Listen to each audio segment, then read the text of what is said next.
Okay, welcome to a special midweek football front three special with myself, Big Will, Coach Dan, and of course the prodigy himself, AJ. Fellas, how do you feel? How are we doing this week? When you're sitting on top of the tree and you're looking down, and certain clubs are battling for seventh place, sixth place, you can only but smile and be happy. You know what I mean? So here we are, man. Feeling good. There are Coach? people holding axe, chopping the tree from the bottom. Oh my days. But it's good. It's good to see you boys. Nah, it's definitely good. So, gentlemen, let's get straight into it. We've had a lot of action this week. First of all, let's talk about Manchester United then. So, this week, oh, yesterday, sorry, they come from 1-0 behind. They beat West Ham 3-1. This comes on the back of Sunday's Carabao Cup win against Newcastle, where they won 2-0. I mean, they're on some type of form, Manchester United. It seems like Manchester United of old. AJ, what have you made of their current run, and then speak about how well Ten Hag has done in his first season here at Old Trafford. I mean, look, their current run speaks for itself. They've been picking up some great results. I think we're dare I say, we're starting to see the Man United of old in terms of coming back from behind, playing that high octane counter-attacking football that has Old Trafford, buzzing again for once, since the Mourinho days. Shout out Jose. But it's been very interesting to see their development. I mean, guys, a lot of people have seen Man United's form and forgotten that this is the same season in which they had the whole issue with Ronaldo. A lot of people, because of how good Man United's form is, and I found that they won a trophy for the first time in 6 years, has kind of masked over the huge cracks they had, between September to December, really. And so their form is quite scary for those of us fighting for the Prem, because you're thinking, okay, right, you know, they've, on paper they've got a great squad, whether we like it or not, and they've got a manager who's got great ideas, and Ten Hag has now, I think he's now entered the realm of trust at Man United.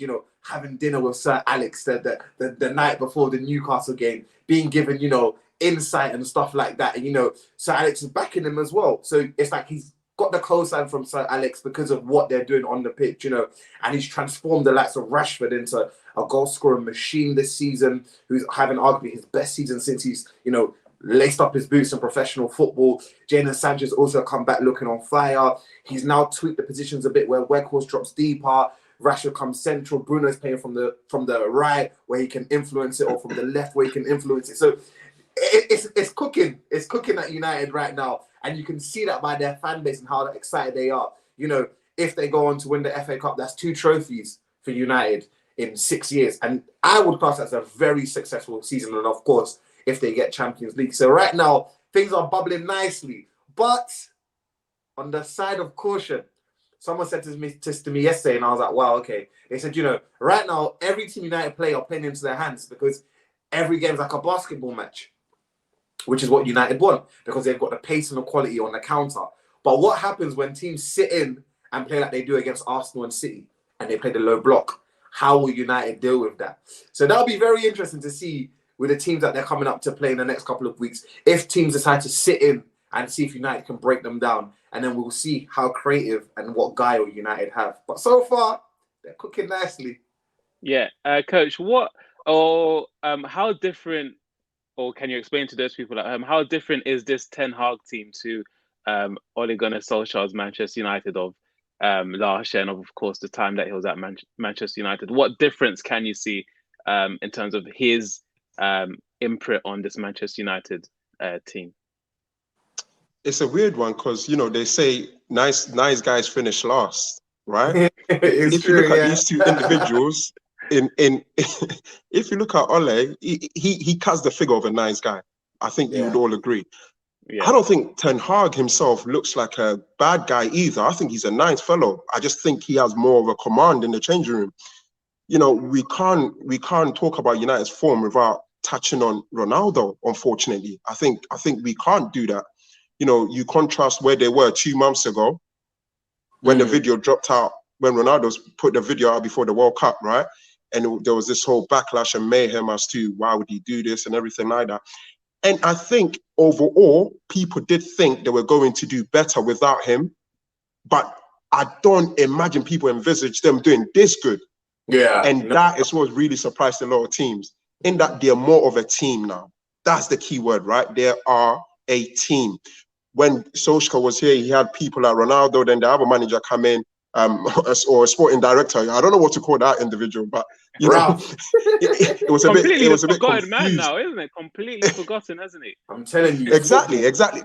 To be fair, after how they've been playing the last couple of weeks, I don't think anyone remember where they've been in the last 10 years, to be honest with you. You know, and that's what winning a trophy does. I think what he's done is he's made changes that seem to have worked in his favor, Ten Hag, right? In the least, getting rid of Ronaldo, or Ronaldo wanting to leave himself. I think that's been a terrific thing for United. And you see the players playing with like smiles on their faces now. They're playing football and they enjoy it. And for years, I have said Marcus Rashford is the individual United need to build a team around.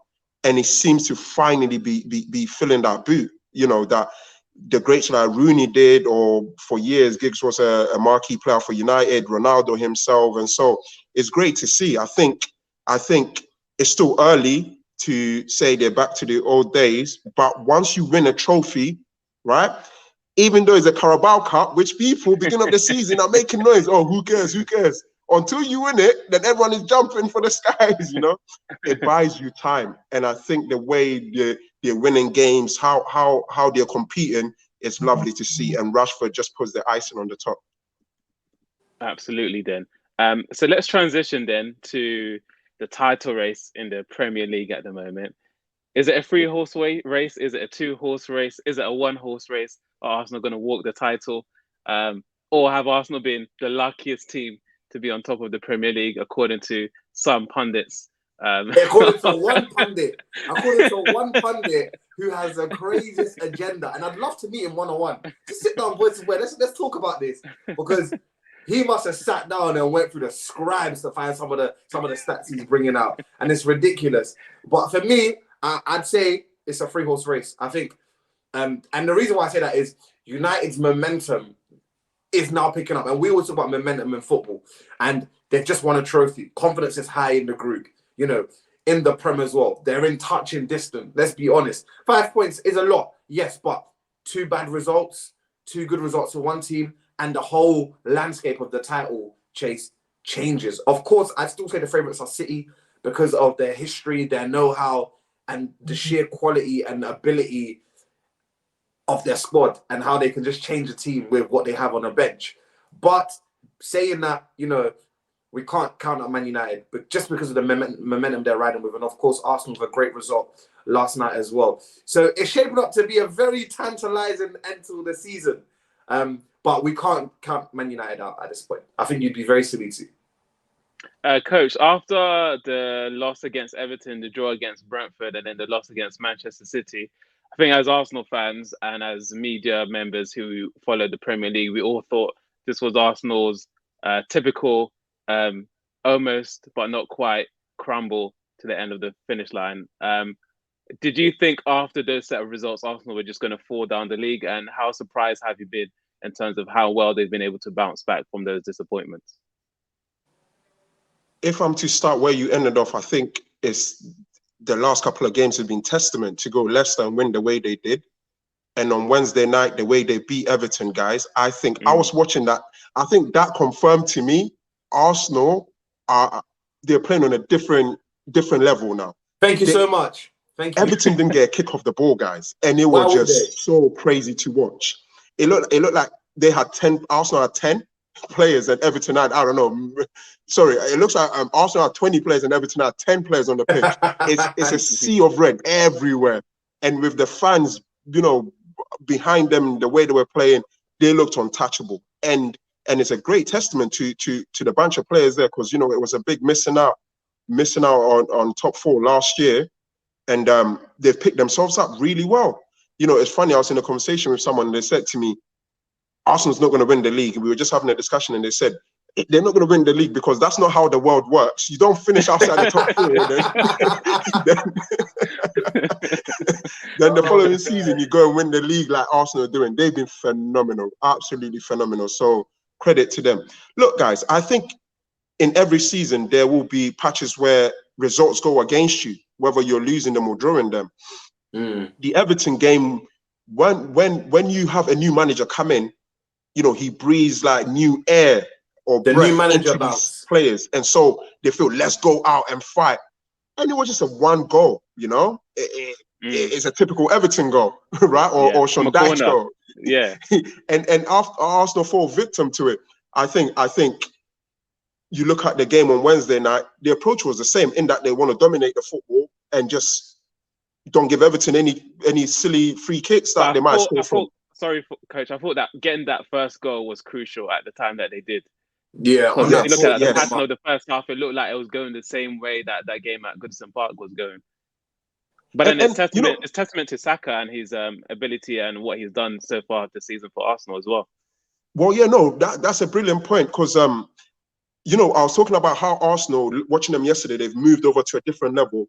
I think now they're going to have the issue of having to break down defenses. Because what people are going to do now, teams are going to come to the Emirates, or when they come up against Arsenal, because they know the football they're playing, it's of a different level. It's of a Manchester City level, guys. Yeah. There was like and so teams are three starting players to. bracketing Saka yesterday. Well, sorry, say that again. There was like 3 players bracketing Saka. Like literally, as soon as he got the ball, there was like 3 players on him. You look across Europe, or even if you stay in the EPL, there aren't many footballers that are playing better football than Saka right now. I think he is slowly creeping into that sort of role of the team looks to him now. He is the leader of that team now, you know, in making things happen for the team. And it's only I think 21, 22. Yeah. So that's a big responsibility for a team that's about to win the Premier League or at the top of the league. And if they were to cross that line, listen, big credit will go to him. And so he's been very good with that. He's been very good watching him the way. I think I was reading something where Henry told him he needs to be a bad guy, or he needs to have a bit of what Mourinho said, you need to be an arsehole or something like that. He was saying to the Scotland players, you need to be a bit of a scumbag, you know, if you want to go to that level. Because defenders are not going to be nice to you now. They're going to come in with hard challenges. They're going to be on you like white on rice or whatever the expression is. So he needs to find a way to adapt. And that might just be he needs to be a bit nasty himself. He might have to. You know, when you become that good, when teams are setting up for the weekend to come and play your team, your name is at the top of the sheet. You see what I'm saying? How do we stop Saka? That is a good thing. That's a good thing. Because if they put all the attention on Saka, then Martinelli can chip in, or these other great players that are starting to play brilliantly now. So listen, man, the work Arteta is doing, boys, is just mind blowing. It's mind blowing. I know you winning, like I was saying, with Ten Hag winning the trophy, it buys in time. Arteta came in early, won the trophy, and the Arsenal fans have trusted it. Although sometimes, you know, it is Arsenal fans, right? Or it is fans in general. When you're not winning, no one wants to be patient for the process to happen. You get what I'm saying? No one trusts the process. But slowly, I think even you guys as Arsenal fans, you could see that they were playing good football. But the question was more so, were the personnel the right individuals to get Arsenal where they needed to? And they've not made that big of a change, Arsenal. You know, yes, they brought in Zinchenko, he's been phenomenal. They brought in Jesus, he hasn't. You think about it, he hasn't played much since the World Cup, right? And who else? And Saliba's come in. Those are the 3 main players that have come in, and they've transformed the whole team. And it's been great to watch Arsenal play football of old again. Listen, guys, I think the sleeping giants in United and Arsenal are coming back, boys, to give Chelsea, City, and Liverpool some challenge, because it's been just those 2 or 3 for a long time. So good to have Arsenal and United back to the party. Yeah, just quickly, gentlemen. Then obviously Europa League is coming back for Arsenal in a few weeks' time, and City still have got the Champions League. How influential will those European fixtures be in determining the outcome of the title race? And this is why I said what I said earlier in saying that I'd probably still say City are the favourites for the Prem. And the reason why I say that is because if you look at, including Man United as well, if you look at all 3 squads, right, United and City have better rotation to still go out and win a game. Whereas you look at Arsenal's bench and it's a bit thin. And so here I believe the Europa League and the Champions League part of this season, now that we're about to enter into, will show us the test and the mettle of the managers. Okay, we'll see how good Arteta is with rotating the squad and getting the right players in and still giving minutes, but still getting results. Okay, with a squad that isn't as blessed with, you know, a bench such as City, for example, and Man United, for example. So I believe this will be the most testing period for Arsenal. I think, of course, those 3 games, Brentford, Everton, City, of course, was, you know, okay, a bit touch and go. But I believe that this is the part now because, you know, when you don't have a big squad or a bench where you can bring people and they can completely transform the game, you've now got a, you know, there's always that question of what are you prioritizing? We know City 100% will go for the Champions League 100%. Pepper said that. He said that a couple months ago. You know, United now are looking at it and thinking, okay, okay, Europa's here. Maybe we could get another trophy there. And then if we can get the FA Cup as well. So it's all, I think it's all come down to squad rotation and balance from the managers, honestly.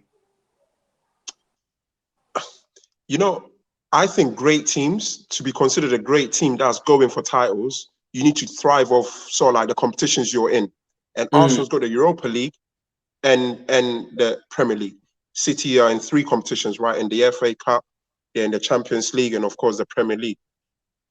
I think City have a big squad to manage those 3 competitions. I also think Arsenal have now a very big squad. And not only that, they're very good. You think about Trossard that they've brought in and Jorginho. Those are very good footballers. And right now, you got players like Tomiyasu who's not playing, or KT who's not playing. Yeah. I think these are footballers that can come in and do a very good job in the Europa League. I think these 2 players, let's say, will even get into most Premier League teams, right? And so the Europa League shouldn't be much of a change. I think with the Europa League, it's a mental state. If you start to think, oh, we're playing Europa League and it's Thursday, but we're playing on Sunday, the days in between is the same. You just need to go over that mental sort of like blockage and go and play the game, just like any Champions League team will play on a Wednesday and go and play on Saturday. When I look at who I think is going to cross the line, I looked at the fixture list today, and Arsenal's got some tough fixtures coming up. Liverpool away, City away, Newcastle away, and 1 or 2 others here and there. And you look at City, the size that they've got to play. I think to agree with AJ, they seem favourites right now. United, we'll see how they do on the weekend against Liverpool. But Liverpool also have an agenda too, because they're out of the Champions League. I'm confident in saying that right now until another miracle happens. Oh, right? you can never rule out Liverpool. Not in the Champions League, no. But the thing is, they're playing against Real Madrid, guys. They're playing against Real Madrid. If it was any other team, but you know the romantic nature of the Champions League and Real Madrid, right? That relationship that they have going on. I don't see how Liverpool go there and undo that 5-3 or 5-2 deficit that they, Real Madrid inflicted on them at Anfield. So I don't see that happening. So I think they're going to put all their eggs in the EPL now. They have to, right? And so with the title race, United, I think Newcastle are still there and abouts. You know, you can't never write them off. I think Arsenal and City, but I think City, you look at the fixture list, you've got to fancy them more. You got to fancy them more, guys. United have a big squad, but I don't think the rest of the bench or the people that are coming off the bench are playing as well as their starting 11. And when you really think about it, recent weeks, Rashford has been scoring, or Casemiro, or Fred. These are the 3 players that are scoring. So if Rashford goes dry for a bit, who's stepping up? That could be an issue. And Arsenal's got Jesus coming back. So Nketiah could go and play Europa League. Vieira, all these kind of guys, they could play Europa League. So I think if Arsenal really wanna be regarded as top dogs, right? I think they've got appreciate the fact that you've got to compete on all fronts, Europa League and EPL, and I think they have the big squad to do it. They could run City close if they carry on the form that they have been doing. And City, you can never write them off because they are City. They've brought that respect from the football world now. Yeah. And even though Arsenal is at the top, I know for sure they're looking down, thinking, oh, we need to watch out, man. This team, they get 1 or 2 games, we drop a point here. Even though you're 5 points ahead, they'll pull you down, boys. Absolutely. Let's switch gears then to West London and not the Fulham side. Oh, West London. The noisy neighbours in Chelsea. No, I'm kidding. So let's talk about Graham Potter and um his time at Chelsea. It's not going as well as some people thought it may have gone, even perhaps himself. Gentlemen, who wants to take the first bite at the Potter cherry? Look, I remember when he got announced for the job, and I said in a group chat, and I said, I wouldn't have taken the job. And I was told, yeah, but he might not have ever gotten a chance to manage a top couple of stuff. And I just said, because the Chelsea job is a poison chalice, okay? Because if he was under Abramovich, long gone. The party would be done. But then, under these guys, it's still a perilous position. Like, the Chelsea job for me is a very poison chalice. You know, so I had reservations about him going into it. And I was listening to a few guys speak the other day, and they said something so interesting. They were like, look, he's managed Brighton, and before that it was Osterunds, I believe, right? And they were just saying that he went for Osterunds and he had an upgrade to Brighton, and he brought across the same ideas, but he tweaked them a bit to basically meet the needs of Brighton and still implement his philosophy. And now he's taken the same philosophy and gone into Chelsea. And basically the crux of what they were trying to say was that, you know, he's got to do something different because he's at a bigger club. Okay. So it's almost like you can't do what you were doing and expect to reach a new level. Now you're at Chelsea. You've got to change something up. And listen to him in the press conferences. You know, I just get the impression that, you know, he knows it's a big job, but right now he can't find solutions. I watch Chelsea right now, and, you know, I can see glimpses of Potter at Brighton and some of their approach play. But when they get into that final third, it's a catastrophe. It's a collab. It's a car crash. and right now, I feel sorry for him, and I don't, because you're at one of the biggest clubs in the world. So what do you expect? You've got one of the most talented squads assembled in Europe right now, you know, with the players that you have. But you have a lot of young players who don't have the know-how. Now you've lost Thiago Silva, who's arguably been your best player, and there's been that experience that's, you know, been helping you through games. Otherwise, Chelsea be losing by a lot more. But then also, I believe they're on the cusp of slapping someone 6-0. So it's like, what's going to come first? Is it that they're going to keep on losing games and eventually he'll get sacked, or they'll meet someone and just slap them the 5 or the 6, and everyone will be like, okay, Chelsea have arrived. So it's teetering right now. And I think Graham Potter knows right now that he's running in quicksand. And you know what happens when you run in quicksand? You don't get very far. So, yeah, it's an interesting one. I mean, he's had injuries, yeah. You know, Kante's coming back into the fold. He's been training. Will that make a difference? Sterling is now back fit.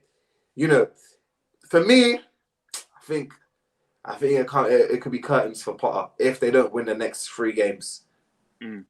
So, Coach, from what you're seeing on the pitch, what's the issue at Chelsea? What do you identify as the most overriding issue or issues? Guys, in a short period of time, there's been so many changes at Chelsea.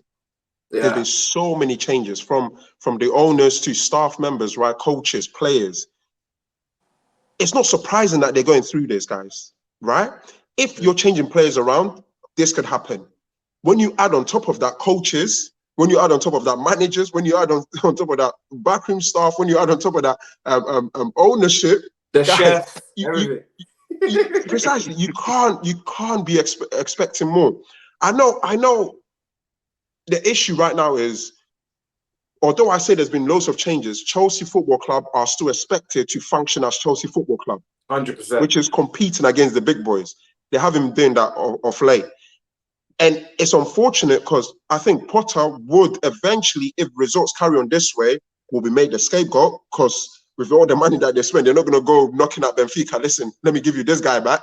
Monaco, let me give you this guy back, because they've got them now, right? And they need to keep them.